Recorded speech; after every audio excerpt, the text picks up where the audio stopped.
చైతన్యపూరి నుంచి వచ్చినాం. దిల్సుఖ్ నగర్. ప్రాపర్ ఎక్కడ? మాది సూర్యాపేట జిల్లా మోతే మండలం గుర్కచెర్ల. అసలు ఇంత పెద్ద ఎత్తున చలో ఇందిరా పార్క్ నిర్వహించాల్సిన అవసరం వచ్చింది? ఎందుకంటే కాంగ్రెస్ ప్రభుత్వం ఆల్రెడీ మీకు 55,000 ఉద్యోగాలు ఇచ్చిందంట వచ్చిన సంవత్సరంన్నర కాలంలో. అంటే మీరు జాబులు కొట్టలేక మీకు చదవ చేతగా ఈడికి వచ్చిరా, లేకపోతే నిజంగానే నిరుద్యోగం ఉందా? కాంగ్రెస్ గవర్నమెంట్ అధికారంలో లేనప్పుడు, ప్రతిపక్షంలో ఉన్నప్పుడు, అదే బీఆర్ఎస్ గవర్నమెంట్ అధికారంలో ఉన్నప్పుడు చెప్పిన మాట ఇదే. రేవంత్ రెడ్డి సార్ ఏమన్నారంటే, మమ్మల్ని గెలిపించండి, మేము అధికారంలో రాగానే 2 లక్షల ఉద్యోగాలు ఒక మొదటి సంవత్సరంలోనే ఫిల్అప్ చేస్తాం, మేము ఫస్ట్ చేసే పనే అది అని చెప్పేసి మేము నమ్ముకున్నాం. ఎందుకు మా వంతు మేము ప్రయత్నాలు చేసి పార్టీని గెలిపించుకున్న తర్వాత నోటిఫికేషన్లు అంటే మొత్తం కేసీఆర్ గవర్నమెంట్ ఇచ్చిన నోటిఫికేషన్లే వీళ్ళు అపాయింట్మెంట్ ఇచ్చారు అంతే. కేసీఆర్ నోటిఫికేషన్ ఇచ్చింది కేసీఆర్ గవర్నమెంట్, ఎగ్జామ్ రిక్రూట్ చేసింది కేసీఆర్ గవర్నమెంటే, అపాయింట్మెంట్ ఇచ్చిందే వీళ్ళు. ఆ మాత్రం మొత్తం మా దాంట్లో మేమే ఇచ్చినాం అని చెప్పేసి 55,000 60,000 అని చెప్పి చెప్పించుకుంటున్నారు. మీరు 55,000 60,000 అంటున్నారు కదా, మీడియా ముందు కాదు చెప్పడం.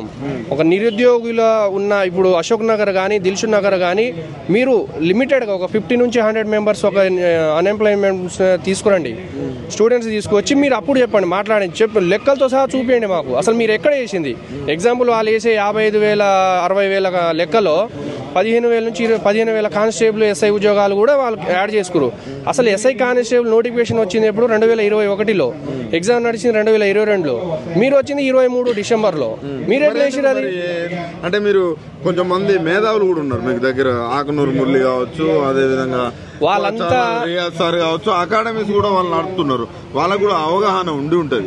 కోదండరామ్ లాంటి వ్యక్తులు కూడా ఈరోజు వాళ్ళని కలవకుండా, అంటే వాళ్ళని కలిసే ప్రయత్నం చేసిరా, లేకుండా డైరెక్ట్ వచ్చి ఇక్కడికి రావడం జరిగింది? వాళ్ళంతా ఏం చేసిరంటే సార్, మేము ఇది చిక్కడపల్లి లైబ్రరీలో కూర్చున్నప్పుడు అదే మల్లూరు రవి సార్ కానీ, వెంకట్ సార్ కానీ, రియాజ్ సార్ కానీ వీళ్ళంతా వచ్చి అప్పుడు వాళ్ళ పోస్టులు ఖాళీగా ఉన్నాయి కదా, వాళ్ళ నోటిఫికేషన్ భర్తీ చేసుకోవడం కోసం మమ్మల్ని ఉపయోగించుకున్నారు వాళ్ళు. ఇప్పుడు వాళ్ళకు ఫిల్అప్ అయిపోయింది, వాళ్ళు ఫిల్అప్ అయితే వాళ్ళు ఇప్పుడు ఎందుకు పట్టించుకుంటారు? అది ఇప్పుడు మాకు నోటిఫికేషన్ వస్తే మేము రోడ్ల మీద వచ్చి కూర్చుంటామా? వాళ్ళది అయిపోయింది, ఇక మాతో సంబంధం లేదు. ఈ రాజకీయ నాయకులు, ఈ రాజకీయ పార్టీలు చేసే పనులు ఏంటంటే ముఖ్యంగా వాళ్ళ సీట్లు భర్తీ చేయడం కోసం ఎంత మోసం చేయడానికైనా సిద్ధంగా అవుతున్నారు వాళ్ళు. అట్లా వాళ్ళ సీట్లు భర్తీ అయిపోయినాయి, ఇప్పుడు ఇక అవసరం లేదు వాళ్ళకు. విద్యాశాఖ కూడా ముఖ్యమంత్రి దగ్గరనే ఉంది. ముఖ్యమంత్రి ఎప్పుడైనా నేను కలుస్తా, ప్రజాభవన్లో నేను ఎప్పుడైనా అందుబాటులో ఉంటారు మా మంత్రులు కానీ. మంత్రులే ఎమ్మెల్యేలే కలవట్లేరు ఇక్కడ, సీఎం సార్ కలవడం కాదు. ఒక ఎమ్మెల్యేని కలిసి పోయి మా బాధలు చెప్పుకుందాం అంటే ఎమ్మెల్యేలు కలిసే పరిస్థితి లేదు, మంత్రులు కలిసే పరిస్థితి లేదు. ఏ మంత్రి కానీ, ముఖ్యమంత్రి కానీ, ఎమ్మెల్యేలు కానీ, ఏ ప్రజాప్రతినిధి అయినా తెలంగాణ గవర్నమెంట్లో వచ్చిన మొదటి సంవత్సరం 2 లక్షలు ఫిల్అప్ చేస్తామన్నారు కదా, ఆ పర్పస్లో ఒక్కరు కూడా మాట్లాడట్లేరు.